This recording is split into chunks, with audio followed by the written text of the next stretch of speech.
anyway, Senator Kim Hammer is going to sit down with Colonel Conrad Reynolds and work on SB 250. I don't know when that's going to take place. SB 250 is not scheduled for any committee yet. It did pass the Arkansas Senate. It was to go to House State Agencies Committee, and I don't think they're going to meet until sometime next week. So there is some time where this bill could be either worked on or pulled down. For those who don't know, who may see this later, SB 250 is a bill that punishes counties for using paper ballots.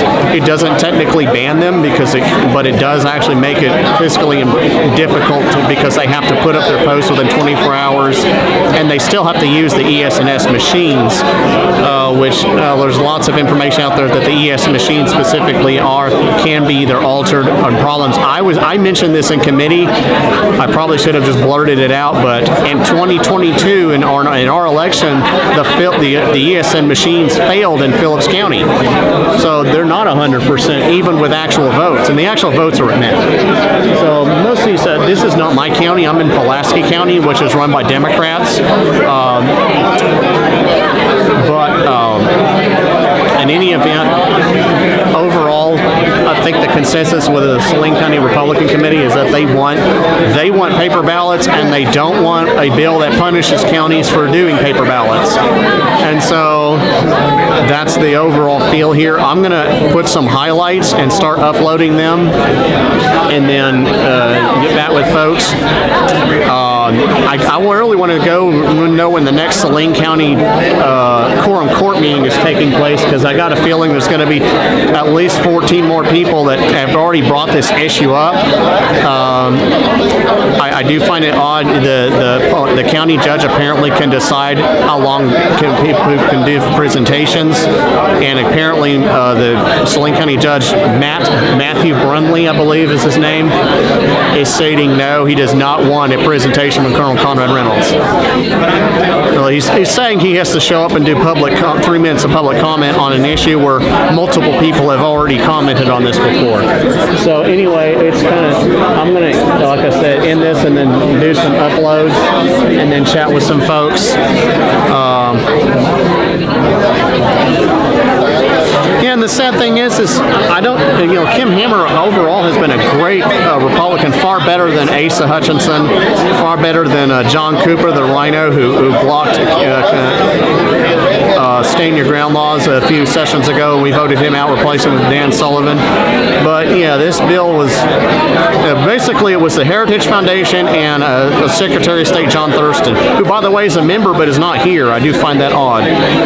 And but it needs to be reminded that Senator Hammer really only represents the people who vote, and he is of course a member of the Republican Party of Arkansas, which overall is supportive of among other things such as closed primaries, paper ballots.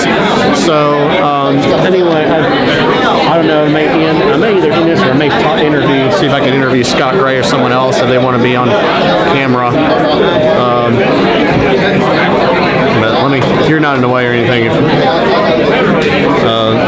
do I get your information to be able to follow you?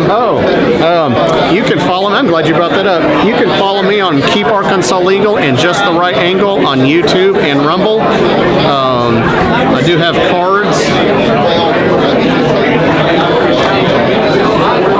And of course, I'm on Facebook as Kenneth Wallace, where I do a lot of my broadcasts. I was listening to you, and so there's my card. I also do non-political events, weddings, just various business openings, whatever you can think of that you want some filmed or live stream. I am trying to put it as a side hustle. Occasionally I do make money. Not on this, but I decided to come down here anyway. Mike Lindell was on my broadcast earlier, so Mike, if you need me hired to film some events around here, I have been at the Capitol. I testified against SB 250 and committee.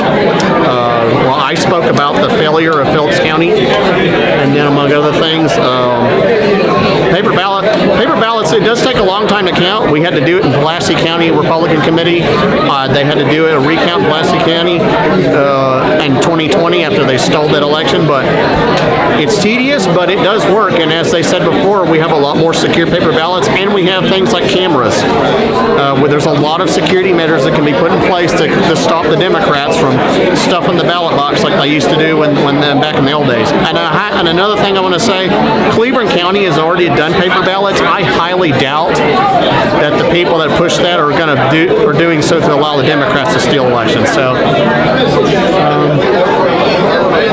let me see if I can interview a few people, and I'll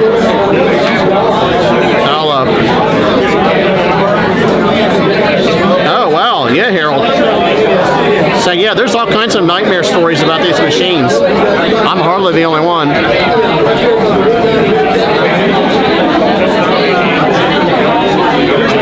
Let me see if I can interview Scott Gray, because he's been on this issue and he knows a lot more.